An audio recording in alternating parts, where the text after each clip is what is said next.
மக்களே, அதே மாதிரி இன்னொரு முக்கியமான விஷயம் என்ன அப்படின்னா, எதை சொன்னாலும் நம்பாதீங்க. எனக்குமே பார்த்தீங்கன்னா ஃபோனில் திடீர்னுலாம் இல்லை, ஏகப்பட்டது வருது. பழைய படம் எனக்கு சிங்க் ஆகும், அப்போலேருந்து எடுத்த படம் எது எடுத்தாலும் சிங்க் ஆகுது. புது படமும் சிங்க் ஆகுது, கொஞ்சம் நடுவில் அவனுங்க எடுத்த படமும் சிங்க் ஆகுது. அதே மாதிரி ஃபோனில் திடீர்னு பார்த்தீங்கன்னா எனக்கு வந்து ஒரு மெசேஜ் வரும். மெசேஜில் அது சம்மந்தமான ஏதோ ஒரு வீடியோவில் கடவுள் பார்க்க முடியும், இது எல்லாத்தையுமே வர வைக்க முடியும். எனக்குன்னு யாருக்கு வேணாலும் வர வைக்கலாம். ஆனால் ஸ்பெசிஃபிக்காக ஒரு மெசேஜ் வரும், அது வந்து கடவுளுக்கு அனுப்புறது.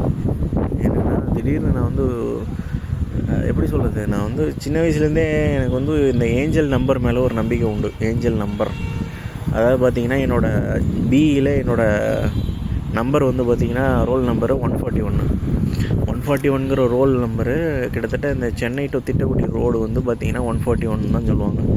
அது இந்த மாதிரி நான் நம்பரை இப்போ பார்த்துட்டே இருப்பேன். ஏதாவது ஒரு நம்பர் நான் ஏதோ ஒரு இடத்துல சும்மா பார்ப்பேன், அந்த இடத்துல ஒரு நம்பர் இருக்கும். அது ஆனால் எனக்கு தெரிஞ்ச ஒரு நம்பராக இருக்கும், இல்லை இது இருக்கும். அப்புறம் அந்த நம்பரை காட்டி எனக்கு ஒரு ஏஞ்சல் நம்பருங்கிற அந்த இது பின் இன்ட்ரெஸ்ட்டில் தான் காட்டுவாங்க. பின் இன்ட்ரெஸ்ட்டில் வரும். அப்புறம் அதுக்கு என்ன ஏதுன்னு படிச்சுட்டே போனது தான் கதை. நான் நினச்சிருந்தேன்னா உங்களை ஏமாற்றணுன்னு திடீர்னு எனக்கு வந்து என் கடவுள் வந்தார், அது சொன்னார், எது சொன்னார்னு சொல்லிட்டு போயிருக்கலாம். இல்லை நான் நல்ல மாதிரி நடிச்சிருக்கலாம், இல்லையா நான் சத்குருட்ட கொடுத்துருக்கலாம், இல்லை ரஜினிகாந்த்கிட்ட கொடுத்துருக்கலாம். அப்படி இல்லையா கமலஹாசன் கடவுளே இல்லைங்கிற அவர்கிட்ட கொடுத்துருக்கலாம். இல்லை ரஜினிகாந்த் கடவுள் இருக்கிறார் அப்படின்னு இனிமேல் அவனை விட்டுருக்கிற அவர்கிட்ட கொடுத்துருக்கலாம்.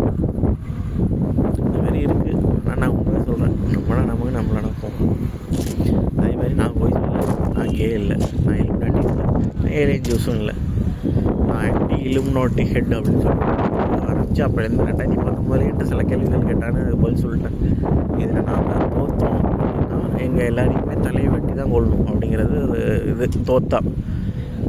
ஆனால் ஜீசஸ் வந்து என்ன சொன்னார் அப்படின்னா, எங்கள் எல்லாரையும் விட்டுருவோம், எங்கள் அப்பா அம்மா என்ன என் ஒய்ஃப் இவங்கெல்லாம் விட்டுரு, நாங்கள் அவனுக்கு அடிமையாக இருந்துக்கிறோம் அப்படின்னு சொல்லி. இதுதான் சேலஞ்சு, இதுதான் இது. அவனுங்க என்ன சொன்னானுங்க எனக்கு புரியல. அவனுங்க என்ன கேட்டிருந்தானுங்களோ அது ஜீசஸ்க்கு தான் தெரியும். எனக்கு தெரிஞ்சு அவனுக்கு ஒன்றும் கேட்டுக்க மாட்டானுங்க, மென்டல் போய்க்கிங்க. அதனால நான் ஏதோ கூட்டிகிட்ருக்கேன். இருந்தாலுமே அவனுங்க நிறைய பேரை கொண்டானோ, என் தாத்தாவை கொண்டானோ, சசி தாத்தாவை கேட்டால் என்ன சொன்னானோ, நீங்கன்னு சொன்னது யாருன்னு சொல்லலை, நீங்கள் என்ன அப்புறம் நீங்கள் 4 பேர் தான், உங்கள் என்ன என்னோடய 4 ஜென்ரல்ஸ் என் 4 கிங்ஸை மட்டும்தான் சொன்னேன் அப்படி இப்படின்னு முட்டை புண்ணை மாதிரியே பேசி ஏதாவது ஒன்று பண்ணுவானோ.